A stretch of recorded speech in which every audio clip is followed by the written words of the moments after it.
여러분 안녕하십니까? 동아이성 방송 채널의 한국어 뉴스를 시청하고 있습니다.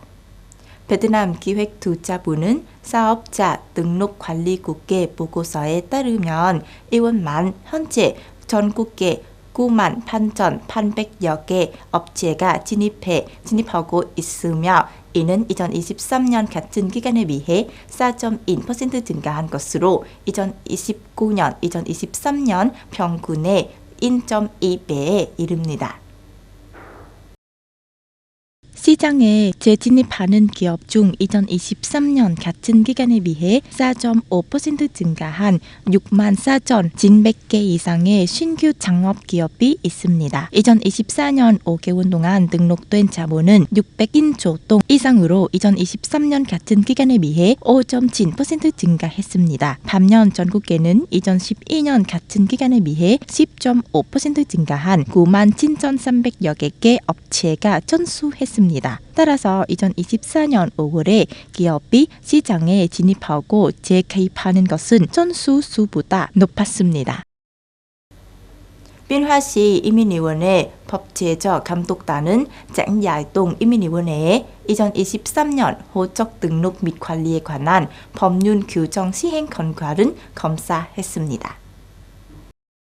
보고서에 따르면 장야동 이민위원회는 호적 처리에 관한 행정 전자와 샘플 파일 세트를 모두 상장했다고 합니다. 감독단은 적절한 법률 교육 모급 형태와 내용은 지속적으로 혁신하고 호적 분야의 디지털화와 디지털 전환을 위한 정보 기술의 활용은 강화한 것은 제안했습니다. 동시에 국무총리의 제안 6호를 잘 이행하는 데 기여하기 위해 동아이성 공공서비스 시스템과 국가공공서비스 시스템의 호적 행사를 등록하기 위한 선천은 촉진합니다.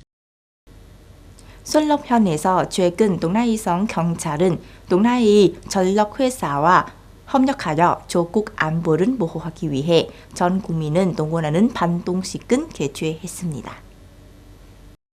반동식에서 지방경찰 전문부서 솔럽현 경찰 손힙련의 경찰 대표는 인민들에게 이 지역의 여러 유형의 범죄의 상황과 활동 방식은 신속하게 알렸습니다. 마약 범죄, 검은 신용 활동 범죄, 재산 전도 범죄, 재산 탄취, 사기 범죄 등은 뜰 수 있습니다. 이때 솔럽 전력은 전기 장비 사용, 안전 작업 선정은 조직하고 사람들에게 전기 요금은 지불하는 앱도 설치했습니다. 동시에 지역사회 질서 유지에 협조한 공적이 좋은 가난한 가구를 대상으로 50개의 선물은 전달했습니다. 오는 아침 일본, 중국, 한국계 정상들이 서울에서 정상회담을 하기 시작했습니다. 3국 간의 정상회담은 4년 반 만에 처음입니다.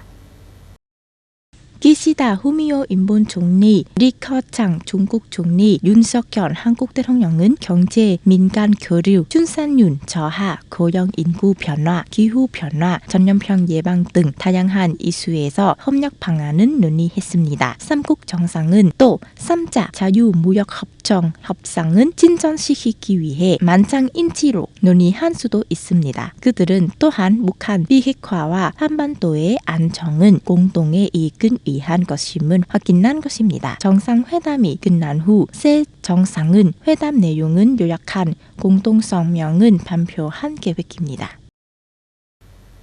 약 200대의 인도적 지원 화물 트럭이 이집트의 라파 국경 게이트에서 이스라엘과 가자 지구 사이의 켈렘 살롬 검문소로 방향을 들었습니다. 이 작전은 미국과 이집트가 중단되었던 원조 문착을 다시 시작하기로 합의한 지 이틀 후인 어제 이루어졌습니다.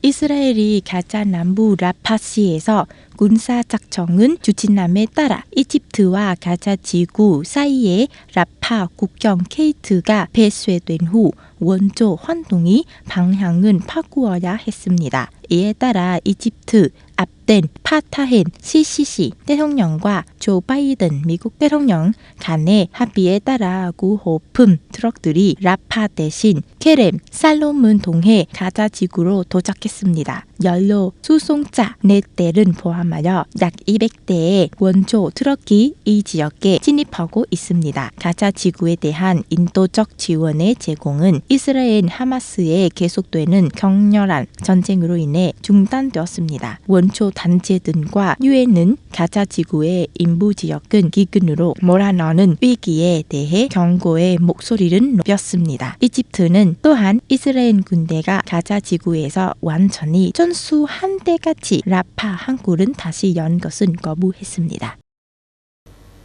동아이성 라디오와 텔레비전 방송국의 방송 채널에 한국어 뉴스를 시청해 주신 시청자 여러분께 감사드립니다. 안녕히 계시고 다음에 뵙겠습니다.